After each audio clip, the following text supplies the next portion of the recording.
Consistency is the multiplier. It's the difference between people who talk about success and those who actually achieve it. The truth is, most people aren't failing because they're not talented, not intelligent, or not connected enough. They're failing because they don't show up consistently. They don't keep promises to themselves. They let circumstances, distractions, and excuses decide how they spend their time, and then they wonder why results aren't showing up. If you want to build something meaningful, whether it's a business, a career, or a forming team, you need to lock in a rhythm. Every 2 weeks isn't just a schedule, it's a commitment. It's a cycle where you execute, review, and adjust. This cadence gives you momentum, it keeps you honest, it forces you to stay focused on performance, not perfection. The people who win are the ones who do what needs to be done, even when motivation isn't there. They build systems that don't rely on how they feel that day, because guess what? You won't always feel like showing up, you won't always feel inspired. But if you've already made the decision that every 2 weeks you're checking in on results, on strategy, on progress, you remove emotion from the equation, and when you remove emotion, you make room for execution. Consistency multiplies over time. You might not notice the impact after 1 week or even 2, but give it 90 days, 6 months, a year, and suddenly you're looking at a completely different business, a different level of confidence, a different team culture. You can't shortcut that. You can't skip the reps. You have to be willing to do the same things again and again and again, each time with a little more excellence. What derails most people is they keep starting over. They get excited, then distracted. They overthink, then stop. They wait for things to be perfect before they act, but consistency beats intensity. One great week of effort doesn't make up for a month of silence.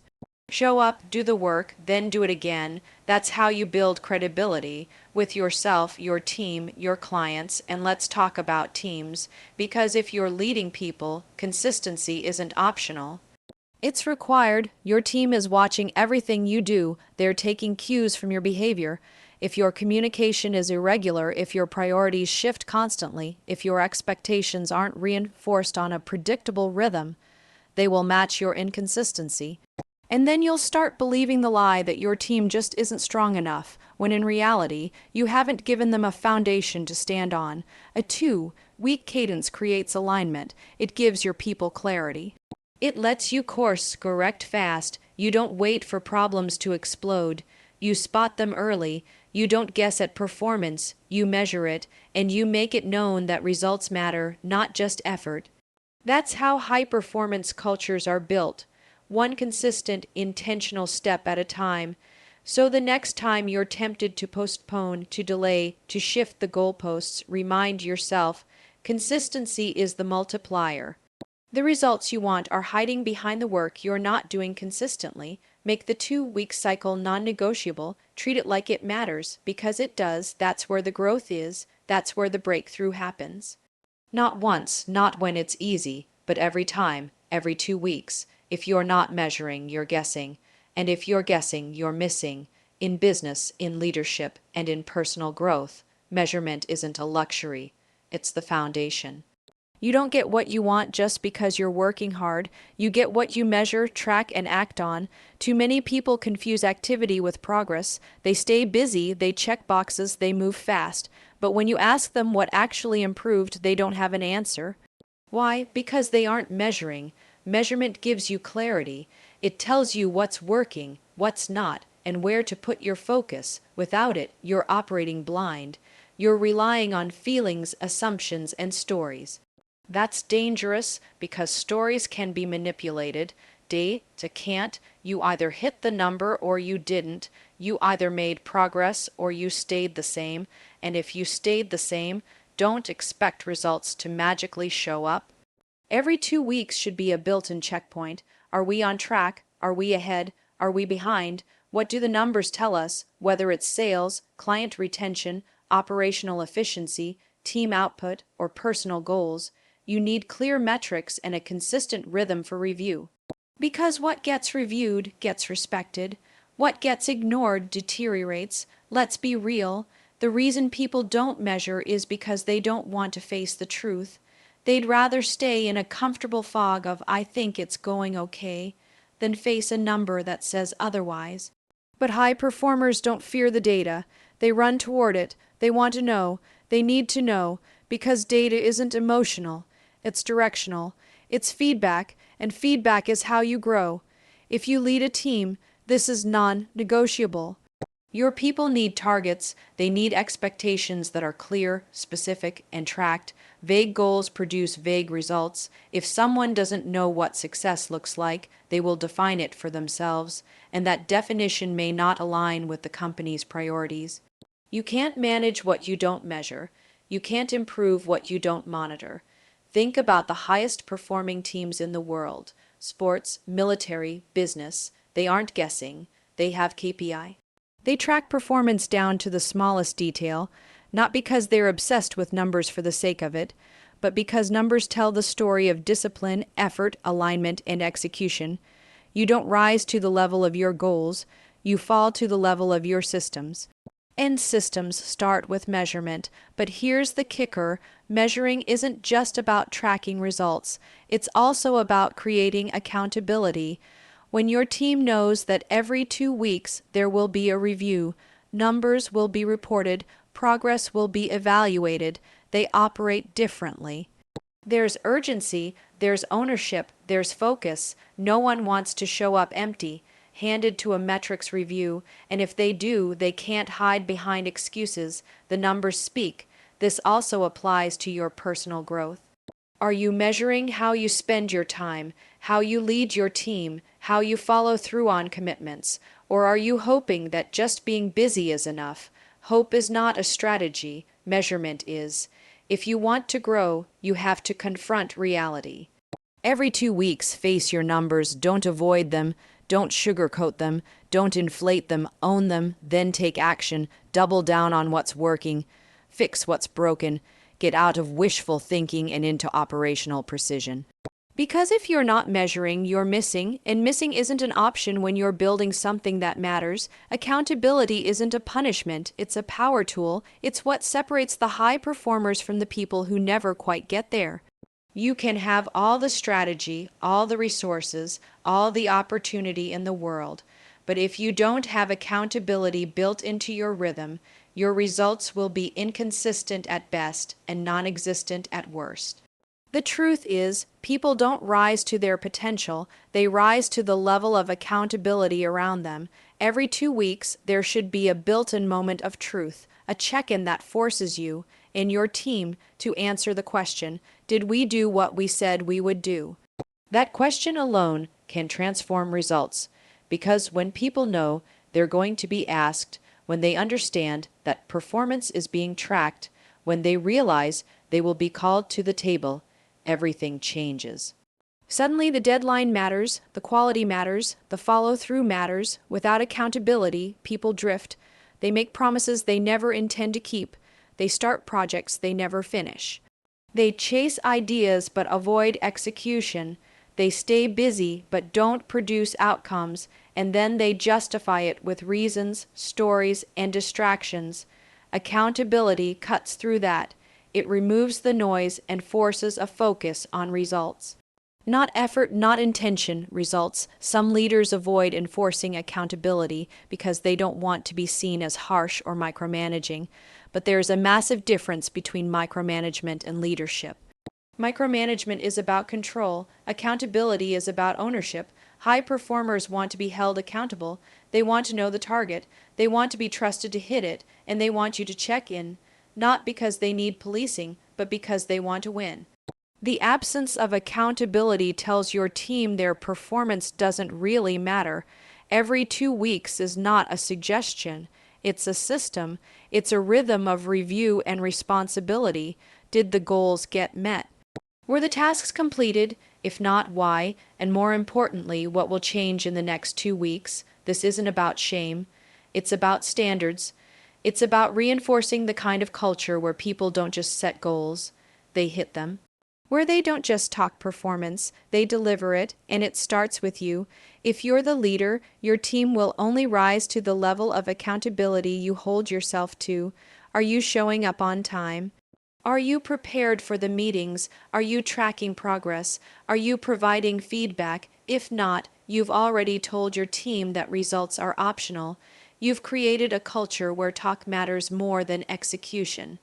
That's how performance erodes slowly and quietly until nothing meaningful gets done. But the opposite is also true. When people know they will be held accountable consistently, they start to lead themselves. They become more disciplined, more focused, more intentional. They manage their time better. They communicate more clearly. They move from reactive to proactive, and the compound effect of that behavior across an entire team is massive. You don't need to wait for the end of the month, the end of the quarter, or the end of the year to evaluate progress. Every 2 weeks, you can drive performance, you can reinforce priorities, you can redirect misaligned efforts. You can give recognition where it's earned, and most importantly, you can remind everyone results matter here. Accountability wins because it creates momentum, it builds trust, it sets expectations and makes sure they're met. And over time, it becomes the reason goals get accomplished, projects get finished, and teams perform at their best.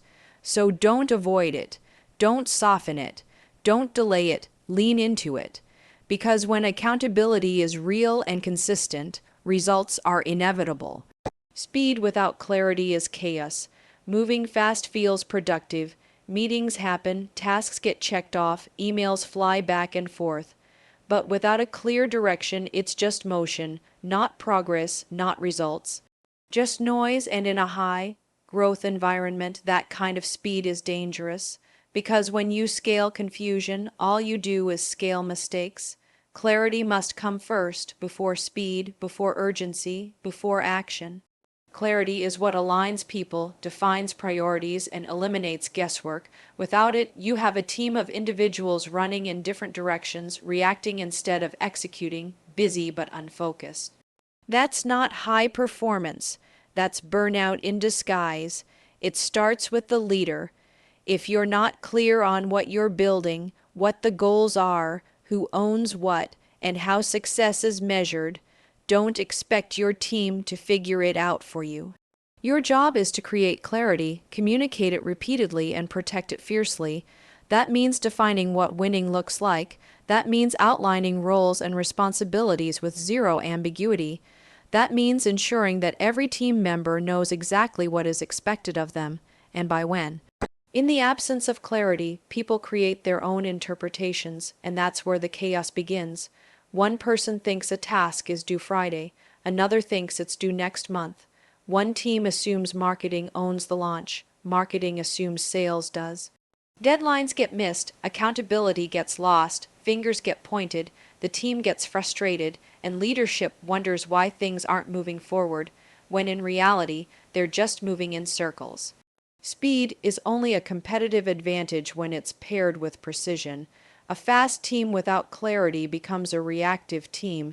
They're constantly putting out fires instead of building something intentional. They spend more time fixing problems they created by moving too fast than making meaningful progress. That's not leadership, that's survival mode. Clarity creates confidence. When your team knows what they're aiming for and how they're being measured, they can move fast with purpose. They don't need to stop and check in constantly. They don't second-guess decisions. They're empowered to act because they know what the boundaries are. They know the why behind the work. That's how you build speed that's sustainable. Every 2 weeks is the perfect cadence to reestablish clarity. Are the goals clear? Does everyone know what success looks like this cycle? Are there any new priorities? Any role confusion? This rhythm gives you a chance to reset alignment before chaos builds up. It gives you the space to say, this matters, this doesn't, focus here, eliminate that. Without that reset, even the best teams can drift. Fast decisions don't mean sloppy decisions. Speed should never come at the cost of quality or alignment. The goal is not just to move fast, it's to move fast in the right direction, and that only happens when clarity is non-negotiable, when it's baked into every plan, every meeting, every message, and let's be clear, clarity isn't achieved once. It's maintained through repetition. You cannot say something once and expect everyone to understand it, remember it, and execute on it. You have to say it again and again and again. You reinforce it until it becomes part of the culture. Because culture is not what's written on the wall, it's what people do when no one's watching. And when clarity is part of your culture, your team starts to lead themselves. Speed is powerful, it creates momentum. But without clarity, it's just noise, it's wasted energy, it's chaos dressed up as productivity. So slow down enough to get clear, then move fast. That's how real progress happens. That's how forming teams operate. Not with chaos, but with clarity at full speed. Results don't happen in a vacuum, they're driven by people who are aligned, empowered, and held to a standard. You can have the best systems, the sharpest strategy, and the most advanced tools, but if your people aren't engaged, clear, and accountable, you won't get the outcomes you want. It's not just about having bodies in seats. It's about having the right people, doing the right work at the right time, with the right level of ownership. Too many organizations set goals and then blame market conditions, competition, or bad luck when they fall short. But most of the time, the breakdown is inside the business. It's in the misalignment, the lack of communication, the unclear expectations. Your results reflect your people and how well you lead them. When you start thinking in 2-week cycles, it forces you to evaluate more than just tasks and deadlines. It pushes you to ask, are the people doing the work fully equipped to win? Do they understand the mission? Do they know what great looks like? Are they showing up with urgency and intention? If the answer is no, then results are never going to be consistent. People-driven results are not just about talent. They're about culture, leadership, and clarity. You need to create an environment where people know what's expected and believe in why it matters, where they see how their individual performance connects to the bigger picture, where they're not just executing tasks, they're owning outcomes. Ownership is the difference maker. When a team member owns a result, they don't wait to be told what to do. They take initiative, they solve problems. They look for ways to improve. They don't just do the job, they drive it forward, and that mindset doesn't happen by accident. It happens when leaders are intentional about building a people-first, performance-focused culture. That means giving real-time feedback, not waiting for quarterly reviews. That means recognizing wins and addressing misses without delay. That means having the tough conversations when someone's not delivering. Every 2 weeks is a built-in opportunity to reinforce that level of performance, not to micromanage but to lead, to keep people connected to the goal and aware of how they're contributing or not. And here's the truth most leaders don't want to admit.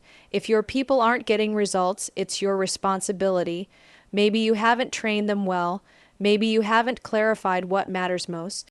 Maybe you've avoided holding them to the standard. Results don't just come from effort, they come from effective leadership, from ensuring that your team knows how to win and is motivated to do so. People-driven results also require the right structure. You can't expect greatness from someone who's overwhelmed, confused, or underutilized. You need to build roles that are focused, priorities that are clear, and workflows that support execution. You need to look at the person and the system they're operating in. Because people don't fail in isolation, they fail in environments that don't support their success. So every 2 weeks, take a hard look at your people. Are they producing results or just staying busy? Are they growing or just repeating? Are they clear or are they guessing? And are you giving them the leadership they need to thrive? Great results come from great teams, and great teams are built, not found. They're built through trust, clarity, accountability, and consistency, not once, not occasionally, every 2 weeks, again and again, because when you lead your people well, you don't have to chase results, they show up. Every single time.